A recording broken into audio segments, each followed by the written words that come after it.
ایک سوال یہاں پر کروں گا اور پھر میں انشاءاللہ بریک کی طرف جا کر پھر بعد میں آپ سے ملتا ہوں کہ جو شعراء کرام کی اگر آپ بات کریں تو دیکھیں امام مہدی علیہ السلام کا عقیدہ تو وہ اہل سنت رکھتے ہیں جی شعراء کرام کا امام علیہ السلام کے بارے میں یا ان کے بارے میں شعر کہنا اس بات کی کہاں سے دلیل ہے کہ وہ ولادت کے حوالے سے بھی وہ بات کر رہے ہیں؟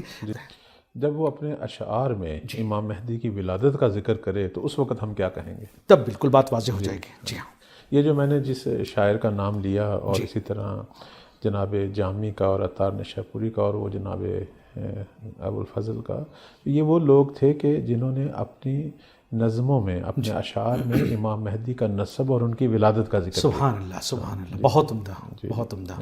جی میں یہی چاہتا تھا، چونکہ دیکھیں ایک کلی بات ہو جائے اس میں وہ بات سند نہیں بن پاتی، لیکن آپ نے جس چیز کی طرف اشارہ کیا اگر اشعار میں ولادت کی بات ہو جائے تو یہ سند ہو جاتی ہے. سند ہو جائے گی ہمارے لیے.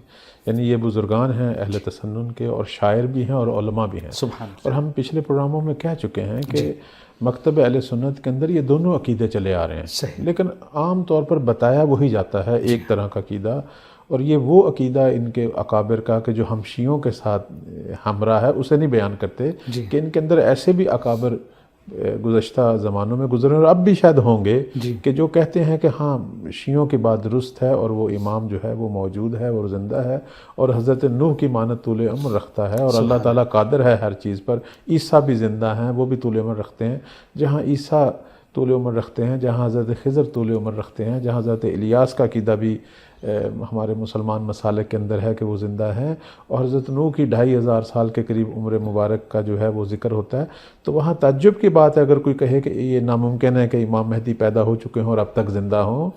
تو اس کے بڑے بڑے اکابر اور بزرگان علماء نے باقاعدہ جو ہے وہ اپنے عقیدے کا اظہار کیا، لیکن عام طور پر ہمارا جو مد مقابل صاحبان ہیں وہ اس کو بیان نہیں کرتے. وہ صرف ایک چیز کو بیان کرتے ہیں جو دیگر جیسے ذہبی، ابن خلقان جیسے لوگوں نے، کہ ہاں ہیں تھے کوئی ایک شخصیت تھی لیکن ہم انہیں امام نہیں مانتے.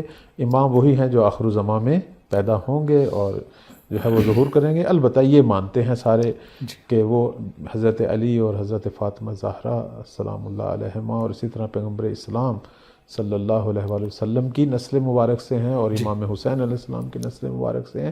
ان ساری چیزوں کو مانتے ہیں ہمارے اہل سنت بھائی. اور لیکن یہ کہ اب وہ پیدا ہو چکے ہیں، یہ کچھ ہستیاں ہیں جو مانتی ہیں لیکن ان کا ذکر خود ان کی محافل میں نہیں ہوتا. جی